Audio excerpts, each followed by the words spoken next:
Tout le monde perd son permis à ce stop, personne ne s'arrête. Ah, ce stop là, tu sais combien de personnes ils se font avoir, ils perdent leur permis. Regarde, t'arrives, tu t'arrêtes au stop, le mec il fait un stop coulé, il repart, il regarde pas. Sauf que tu vois à gauche, tu vois mal.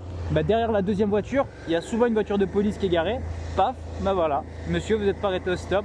Allez hop, arrêtez-vous un peu plus haut sur le côté et après tu pleures, tu vois. Et si tu te fais paniquer au premier, tu te fais niquer au deuxième, hein. Parce que quand ils sont pas au premier, ils sont au deuxième, hein.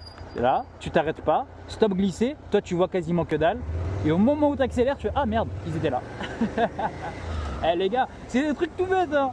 Mais c'est que de l'observation. Un stop, ça te prend 3 secondes. Et t'as perdu des points et t'as perdu une amende pour rien. Tout le monde t'a perdu le permis pour rien. Alors que tu te serais arrêté au stop 3 secondes, c'était carré, on n'en parlait plus. Tu vois ce que je veux dire ou pas?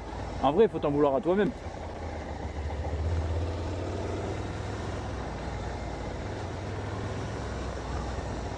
Les stops où t'as pas de visibilité comme ça quand vous êtes en voiture ou en moto, oubliez pas, hein, faut pas hésiter à s'avancer. Ok, bon là ça va, je vois un petit peu, disons que je vois pas grand chose, là je suis en moto, bon bah je vais mettre la première parce que là je galère, j'avance un petit peu avec mes pieds, je regarde, ok y a personne, là je me casse tu vois, je prends le temps de regarder, c'est pas je me dis ouais je vois rien, c'est pas grave, j'y vais à l'aveugle, de toute façon il y a jamais personne. Ah, non non non non non non non non non.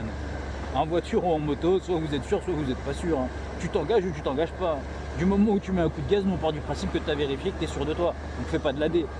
Toi aussi, tu veux passer le permis moto, du coup, je te conseille fortement de faire ce qui a été écrit juste ici si tu veux réviser le code de la route avec des questions officielles, quasiment les mêmes que le jour de l'examen. Merci à tous ceux qui s'abonnent, ça fait super plaisir.